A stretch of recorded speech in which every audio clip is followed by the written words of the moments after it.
प्यारे बच्चों नमस्कार। मैं प्राची बहुगुणा कक्षा 6 के विषय गणित में आपका ज्ञानदीप कार्यक्रम के अंतर्गत हार्दिक स्वागत करती हूं। बच्चों, जैसा कि आप जानते हैं, हम लोग अपनी कक्षा प्रारंभ करने से पहले एक माइंडफुलनेस एक्टिविटी करते आ रहे हैं। उसी क्रम में हम आज भी कुछ देर के लिए, कुछ पलों के लिए अपनी आंखें बंद रखेंगे और अपने परिवेश में उत्पन्न होने वाली ध्वनियों पर अपना ध्यान केंद्रित करेंगे। तो सारे बच्चे कुछ देर के लिए अपनी आंखें बंद करिए और अपनी कक्षा के लिए मानसिक रूप से तैयार हो जाइए।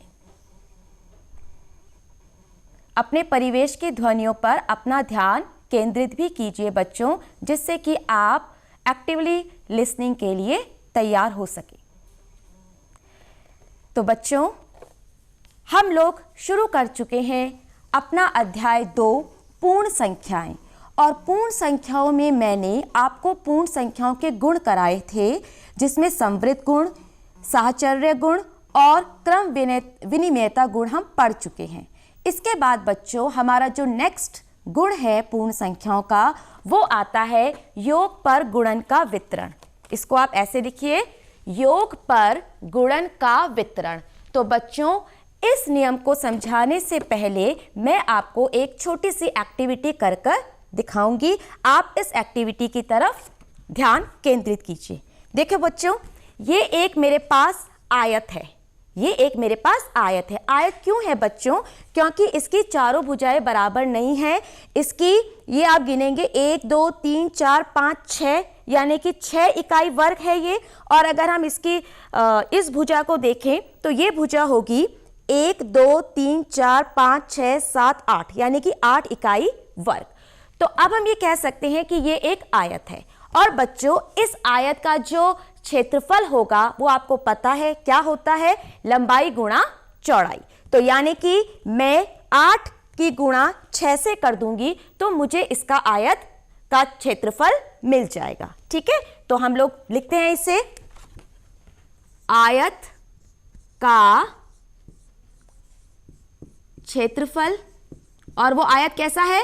जो मेरे हाथ में है। हम छोटा सा बना भी देते हैं बच्चों। ये देखिए, ये इस तरह का है।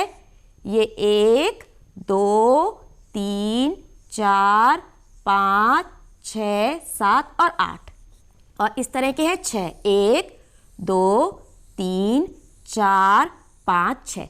तो ये भुजा हो गई 1 2 3 4 5 6, 6 इकाई।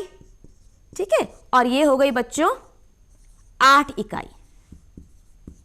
ठीक है, अब अगर मैं इसका क्षेत्रफल निकालूंगी तो मुझे मिल जाएगा लंबाई गुणा चौड़ाई, यानी कि 6 इकाई गुणा 8 इकाई, यानी 48 वर्ग इकाई, क्योंकि स्क्वायर हो जाएगा ना। 48 वर्ग इकाई मुझे इसका क्षेत्रफल मिल जाएगा। ठीक है, अब क्या करते हैं, इसको हम यहां से मैं इसको काटती हूं, कुछ भाग इसके अलग करती हूं। इस शीट को मैं 2 पार्ट्स में डिवाइड कर रही हूं। देखो कैसे कर रही हूं। ये देखिए आप, ये कितने हैं इसके? 1 2 3 4 5 6 7 8। तो मैं क्या कर रही हूं, ये जो 3 पार्ट है ना, 1 2 3, यहां पर जो ये लाइन ड्रॉ है, इस लाइन को मैं क्या कर रही हूं, यहां से मैं इसको सीजर्स की हेल्प से काट रही हूं। ठीक है बच्चों, तो देखते हैं, मैं इसको यहां से काटती हूं।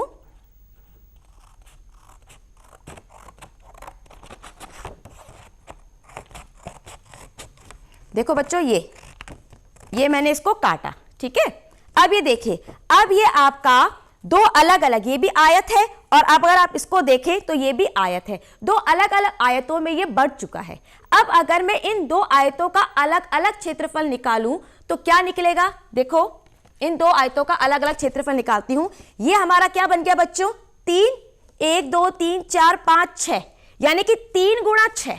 ठीक है, तो इस वाले का क्या बन जाएगा? छोटे वाले का ये है ना, इस तरह का 1 2 3। ठीक है, और ये कैसे है? 6 1 2 3 4 5 और ये 6। तो बच्चों, इसका क्षेत्रफल कितना होगा?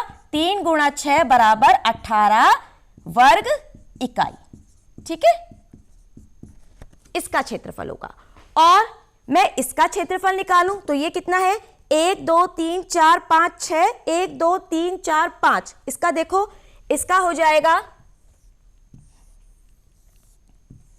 ये 1 2 3 4 5 है ना, और ये यहाँ पे 6 है, 1 2 3 4 5 6, तो इसका कितना हो जाएगा 5 गुणा 6 यानी कि 30 वर्ग इकाई। ठीक है, समझ आ रहा है आपको। अब आप देखिए, अगर हम इन दोनों को जोड़ दें, अगर हम इसको और इसको जोड़ दें तो क्या होगा बच्चों, 18 और 30 कितना हो जाएगा 48, जो कि हमारा इसका टोटल है। कहने का मतलब यह है कि अगर हमने इस आयत को दो अलग अलग भागों में बांटा और उन भागों का क्षेत्रफल लिया तो हमारा जोड़ वही आया जो कि इस आयत का था।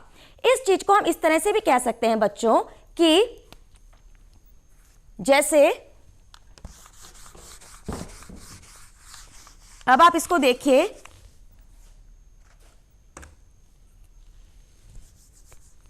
6 गुणा 8 कितना आया था 48, मैंने इसका निकाला था 6 गुणा 3 18 और इसका निकाला था 6 गुणा 5, इसका कितना आया था 30, और इन दोनों का जोड़ इसके बराबर है। यानी हम कह सकते हैं 6 गुणा 8 बराबर 6 गुणा 3 प्लस 6 गुणा 5, यही बात हो गई है ना। और अगर मैं चाहूं तो इन दो 6 में से कॉमन 6 बाहर निकाल सकती हूं, अंदर क्या आ जाएगा 3 प्लस 5, ठीक है, यानी कि 6 गुणा 3 और 5 8, जो कि इसके इक्वल आ जाएगा। तो यही होता है गुणन, योग पर गुणन का वितरण, जो कहता है कि अगर हमें विस्तार में देखना हो, अगर हमें कोई गुणा दी हो तो उसकी जो संख्याएं हैं उसको भी हम जोड़ के रूप में निकाल सकते हैं। जैसे 8 है ना, तो 8 को मैं 3 प्लस 5 8 के रूप में लिख सकती हूँ। फिर जब ये खुलेगा तो ये 6 गुणा 3 प्लस 6 गुणा 5 होगा और उसका उत्तर क्या आएगा 48 आएगा। तो इसको हम बोलते हैं योग पर गुणन का वितरण। आपकी बुक में कुछ क्वेश्चंस दिए हैं जिसको हम कर सकते हैं इसी नियम का पालन करते हुए। ठीक है, तो जैसे देखते हैं जो क्वेश्चंस दिए हैं, मैं 2 क्वेश्चन आपको इस नियम पर आधारित कराना चाहती हूं बच्चों, जिससे कि आपको ये नियम अच्छी तरह समझ में आ जाए। ठीक है, तो देखो बच्चों, ये मैं नियम कराना चाहती हूं आपको। ये है 12 गुणा 35, इसको आपको हल करना है 12 गुणा 35। अब आप देखिए, आप इसको सामान्य तौर पे हल कर सकते हैं 12 की 35 से गुणा करके, लेकिन आपको करना है उसी नियम का पालन। तो आप 35 को खोल दीजिए 30 प्लस 5 में, 12 गुणा 30 प्लस 5, ठीक है, 35 खुल गया। अब मैंने आपको बोला था जो नंबर बाहर है उसकी गुणा इससे भी होगी, फिर प्लस का साइन, फिर इसकी गुणा इससे भी, इसकी गुणा इससे भी, 12 गुणा 5, 12 की 30 से गुणा करो 360 और 12 की 5 से गुणा करो 60, इन दोनों को जोड़ दो, उत्तर आ गया 420। यानी कि अगर हम इसको 12 की 35 को वैसे भी गुणा करेंगे तब भी उत्तर 420 आएगा। थोड़ा सा हमारे लिए क्या हो जाता है, आसान हो जाता है। एक ऐसे ही दूसरा सवाल देखते हैं जिसमें है 126 गुणा 55। ये देखो बच्चों, 126 गुणा 55, ठीक है, प्लस 126 गुणा 45। तो देखो बच्चों, इसको हमने विस्तार में दे रखा है, अब हमें इसे समेटना है। तो 126 बाहर निकाल लो और ये जो 2 नंबर है ना, इनको अंदर जोड़ के रूप में लिख लो। क्यों? क्योंकि यहां पे जोड़ ही है। ठीक है, तो देखो 126 और कोई साइन नहीं होता, इसका मतलब गुणा है। अब 55 में 45 जोड़ोगे कितना आएगा, 5 और 5 10, 1 और 5 6 और 4 10, कितना हो गया 100। तो 126 की 100 से गुणा करके कितना आएगा बच्चों, 12,600। और अगर आप ऐसे करने चलते तो आपको थोड़ा सा टफ होता। टफ क्या होता, आप पहले 55 से गुणा करते 26 की, फिर 126 की, और 126 की फिर 45 से गुणा करते, फिर जो भी उत्तर आते उन दोनों को जोड़कर भी आपका यही उत्तर आता और आप इसकी जांच भी कर सकते हो। ठीक है, तो ये आपके 2 क्वेश्चंस थे जो कि इस नियम पर आधारित थे। हम आगे बढ़ते हैं। आगे हम लोग देखते हैं कि जो पूर्ण संख्या में शून्य होता है, क्योंकि मैंने आपको बताया था कि प्राकृत संख्या तभी पूर्ण संख्या बनती है जब उसमें शून्य जुड़ जाता है ना। तो जो शून्य होता है वो भी कोई मतलब वो भी बहुत इंपॉर्टेंट होता है बच्चों। शून्य इंपॉर्टेंट इस सेंस में होता है कि शून्य के अपने कुछ गुण होते हैं। वो जिस संख्या के साथ जुड़ता है तो उस संख्या में कोई परिवर्तन नहीं लाता। जिस संख्या के साथ शून्य जुड़ता है उस संख्या में शून्य कोई परिवर्तन नहीं लाता।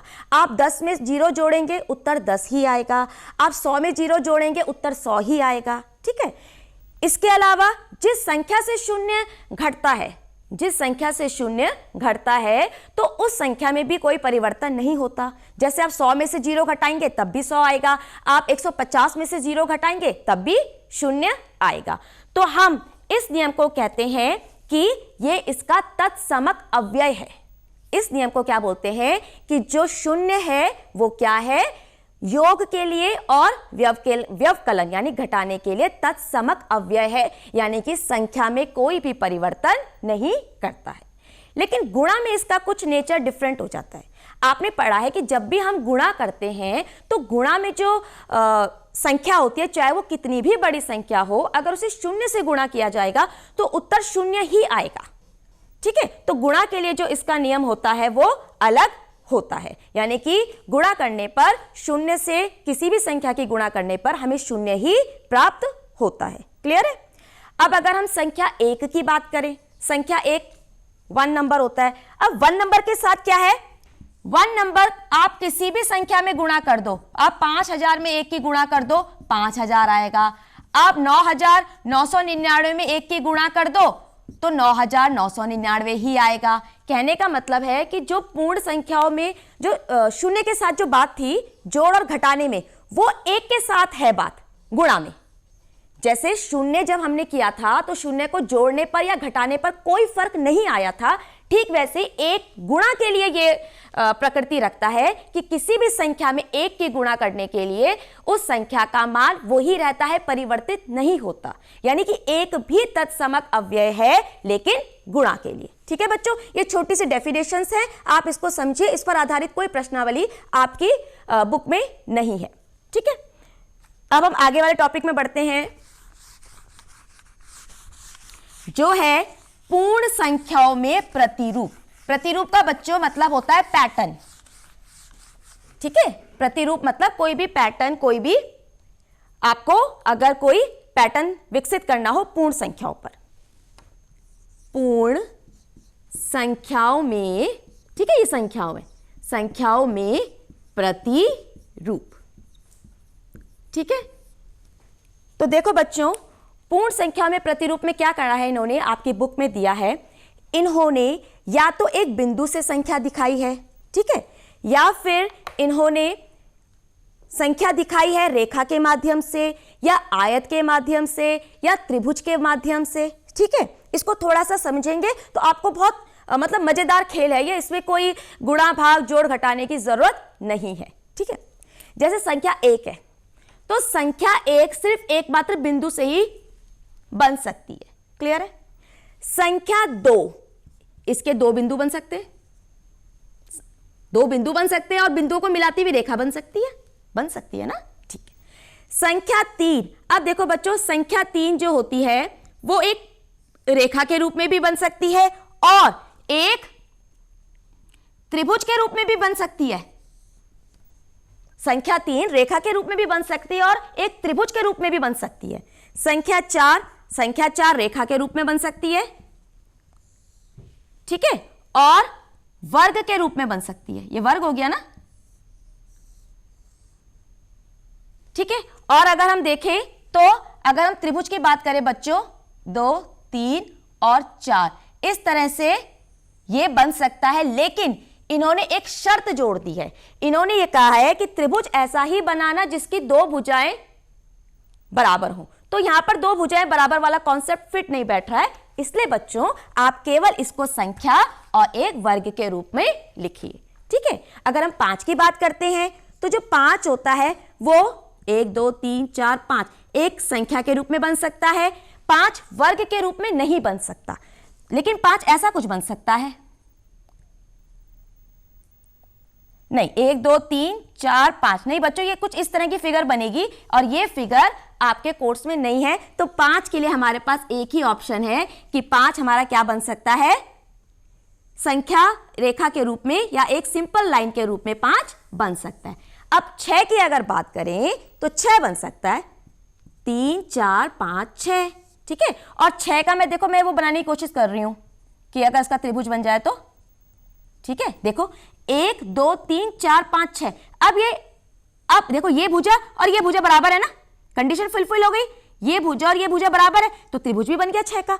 आयत भी बन सकता है, देखो 1 2 ये बन गया ना 6, आयत बन गया। चाहे तो हम इसको ऐसा बना दें, ये भी तो आयत है, ठीक है। तो संख्या 6 के देखो हमें कितनी सारी फिगर मिल चुकी है। तो हम इस आधार पे अपने पैटर्न विकसित कर सकते हैं हर संख्या के लिए, लेकिन शर्त यह है कि जो त्रिभुज बनेगा उसकी कम से कम 2 भुजाएं बराबर होनी ही चाहिए। क्लियर है, ठीक है। तो इस तरह से जो आपकी बुक में एक्सरसाइज दी है उसमें से भी आप क्वेश्चंस करेंगे और ये देखेंगे कि कितने हमारे पैटर्न विकसित हो रहे हैं हर संख्या के लिए। कुछ बुक से क्वेश्चन लेके चलते हैं बच्चों, पूर्ण संख्या में प्रतिरूप में ही है, ठीक है। देखो जैसे एक संख्या है 12, एक संख्या है 12। अब ये देखो बच्चों 12 जो है, 12 को हम 2 आयतों में निरूपित कर सकते हैं, 2 प्रकार के आयतों में निरूपित कर सकते हैं। या तो ये 4 गुणा 3 बन जाए या ये 2 गुणा 6 बन जाए, दोनों ही तो 12 होंगे। अब अगर मैं इसको बनाऊं तो 1 2 3 4, 1 2 3, कुछ ऐसा आयत, कुछ ऐसा आयत ना, यही तो बनेगा 12, ठीक है। और अगर मैं 2 गुणा 6 बनाऊं तो कुछ इस तरह का,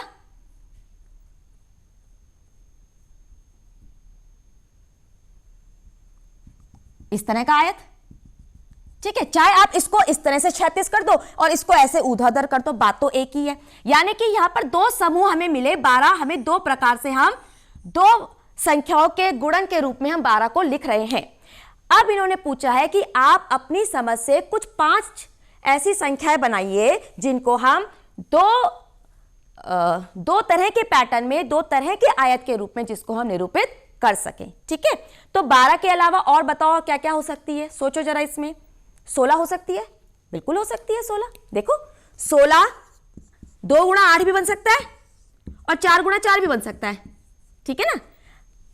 अब कोई बच्चा 2 गुणा 8 कर देगा और इसको 8 गुणा 2 कर देगा कि 2 पैटर्न बन गए। बच्चों ये और ये बात तो एक ही है ना। तो आप ऐसा मत करना कि 2 गुणा 8 एक अलग है और 8 गुणा 2 अलग है, ऐसा नहीं है, ये दोनों तो सेम है।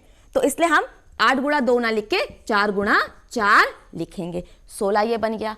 18 बन सकता है, बिल्कुल बन सकता है 18। देखो बच्चों इसको 9 गुणा 2 कर दे और दूसरा 18 हो गया आपका 6 गुणा 3, ठीक है। 2 संख्या मैंने बना दी, आपको 5 संख्या बनानी है। तीसरी और कौन सी संख्या हो सकती है, 20 हो सकती है।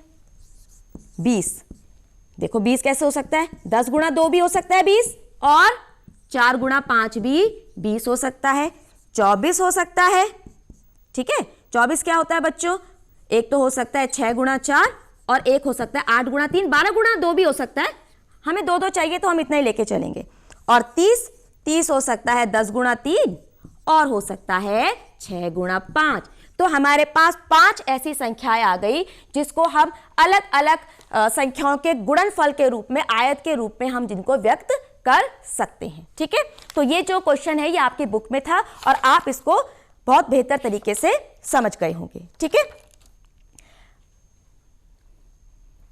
ठीक है बच्चों, आप इतना समझ गए होंगे आपने कैसे करना है। और ये तो सिर्फ 5 किया, आप तो ऐसे बहुत सारे बना सकते हैं। आप इसमें 5 और संख्या बना सकते हैं जिसको आप 3 संख्याओं के गुणनफल के रूप में लिख सकते हैं। जैसे अभी 24 आई थी तो 24 को मैं 12 गुणा 2 भी तो लिख सकती हूँ, है ना। तो जैसे जैसे हम संख्याओं में आगे बढ़ते हैं हमें बहुत सारे ऐसे रूप मिलते हैं जहां पर हम संख्याओं को अलग अलग संख्याओं के गुणन के रूप में व्यक्त कर सकते हैं, ठीक है।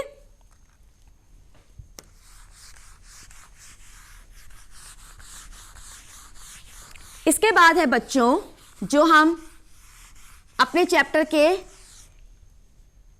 समाप्ति की ओर बढ़ रहे हैं, तो इसमें हमारा जो नेक्स्ट टॉपिक है वो रहेगा प्रतिरूपों को देखना, यानी कि पैटर्न समझना, प्रतिरूपों को देखना।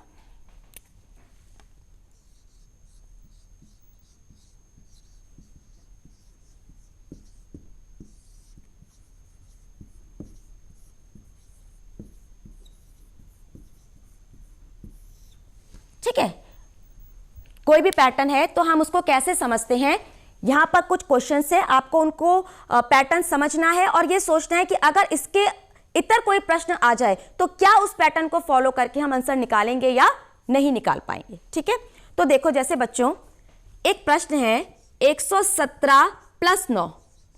बहुत सिंपल सी बात है, 117 में 9 जोड़ा जा सकता है और आप बहुत छोटी कक्षाओं से इसको जोड़ते हुए आ रहे हैं, कोई दिक्कत नहीं है। लेकिन आपको उस सामान्य प्रक्रिया से नहीं जोड़ना, आपको कुछ और करना है। आपको क्या करना है, कुछ संख्याओं के साथ खेल करने हैं। इस 9 को आप तोड़ दो। इस 9 को क्या हम 10 - 1 लिख सकते हैं? लिख सकते हैं। 8 + 2 भी 8 + 1 भी लिख सकते हैं। 11 - 2 भी लिख सकते हैं। 9 को कितने भी प्रकार से हम लोग तोड़ सकते हैं, यानी कि 9 को हम ऐसी संख्याओं में लिख सकते हैं जिसका उत्तर 9 आए, चाहे वो घटाने की संक्रिया के रूप में हो, चाहे वो जोड़ की संक्रिया के रूप में हो, इवन गुणा की संक्रिया के रूप में भी हो सकता है। लेकिन अभी थोड़ा सरल प्रकार से हम इसको देखते हैं। ठीक है, अब मैंने क्या किया, ब्रैकेट खुल गया। ठीक है, 117 + 10 - 1। अब 117 में 10 जोड़ दो, 127 - 1 कितना आ गया, 126। और अगर सीधे सीधे भी जोड़ रहे थे तब भी तो उत्तर 117 + 9 126 ही आ रहा था, है ना। तो कहने का मतलब यह है कि आप जो भी संख्या है उसको आप इस तरह से जोड़ सकते हैं। आप ये भी कर सकते हैं, आप 117 को खोल दीजिए, कोई दिक्कत थोड़ी है। आप 117 को खोल दीजिए, आप 117 को लिख दीजिए 100 + 17, ठीक है, +9। वही काम कीजिए, 100 + 17 + 9, ठीक है। आप ऐसा कर दीजिए 100 + 17 + 9 26, यह आ गया 126। किसी भी प्रकार से हम इस पैटर्न को विकसित कर सकते हैं। ठीक है, अब अगर ये प्लस ना होकर माइनस होता, ये प्लस ना होकर माइनस हो, क्लियर है। 117 - 9 को हम लिखेंगे 10 - 1, जैसे पहले लिखा था वैसे ही लिखेंगे। लेकिन फर्क इतना है कि माइनस होने से जो अंदर का माइनस है वो प्लस बन जाता है बच्चों।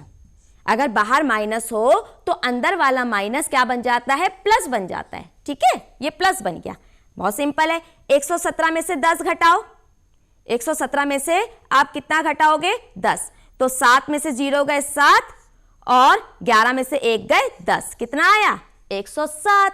और उसमें 1 जोड़ दो, कितना आएगा 108। यानी कि हमारा उत्तर मिल गया 108, जो कि डायरेक्टली भी अगर हम 117 से 9 घटाते तो हमें वैसे भी 108 ही मिलता। ठीक है, ये हम पैटर्न इसलिए विकसित कर रहे हैं बच्चों, ताकि आपको ये समझ में आए कि संख्याओं का जो ये संसार है उसमें कितना कुछ मजेदार खेल बन सकते हैं। ठीक है, और जैसे जैसे आप बड़े होंगे तो आपको इन संख्याओं के साथ खेलने में आप देखोगे कि आपके जीवन में इन संख्याओं का कितना ज़्यादा इंपॉर्टेंस है। ठीक है, इसी क्रम में हम कुछ क्वेश्चंस और करेंगे बच्चों, थोड़े थोड़े हमारे पैटर्न आगे चलेंगे तो थोड़ा सा लेवल बढ़ता रहेगा। ठीक है, जैसे ये है 84 × 9, अब मैंने लगा दिया गुणा, क्लियर है। अब देखो बच्चों, जब गुणा 9 लगाया तो 9 को मैंने लिख दिया 10 - 1, 10 - 1। अब मैंने आपको बताया था जो संख्या बाहर होती है उसको अंदर की दोनों संख्याओं से उसकी संक्रिया की जाती है ना, यही तो बताया था। ठीक है, तो 84 × 10 माइनस, यहां माइनस है, 84 × 1, यही तो हुआ। 84 × 10 840 माइनस 84 कम 84। क्या आप 840 में से 84 घटा सकते हैं? बहुत इजी है घटाना। देखो बच्चों, 10 में से 4 गए 6, ये बचा 3, इसने इसको उधार दिया। 13 में से 8 गए 5 और ये रहा 7 बन गया, ये है ना। तो कितना आ जाएगा बच्चों, 756। ठीक है, अगर आप सीधे भी करोगे ना, 84 की 9 से गुणा, 9 × 4 = 36, हासिल लगा 3, 9 × 8 = 72 और 3 75। अगर आप डायरेक्ट भी करोगे बच्चों उत्तर वही मिलेगा। गणित का रूल ही ये है, आप किसी भी तरह से करो, सारे नियमों का पालन करते हुए करोगे, संक्रियाओं में फर्क भी होगा लेकिन आपको उत्तर समान ही मिलेगा। ठीक है, कुछ और पैटर्न पे चलते हैं, एक दो पैटर्न और देख लेते हैं। ठीक है, जैसे इन्होंने करा है 96 की गुणा करी है 5 से। ठीक है, 96 की 5 से करिए, लेकिन 5 को इन्होंने 10/2 लिख दिया। 5 10/2 ही तो है, 10 का आधा ही तो है 5। क्लियर है, तो 10/2 कर दिया। अब 96 की 10 से गुणा कर दी सीधे, ऊपर ऊपर के सामने गुणा होती है, 960/2 है ना। 2 से इसको काट दो, 2 चक्कू 8, 2 अट्ठे 16, 0 का 0, कितना उत्तर आ गया 480। हम सीधे भी अगर गुणा करते तब भी 480 ही उत्तर आता। एक लास्ट क्वेश्चन देख लेते हैं बच्चों, 84 गुणा 35, 84 गुणा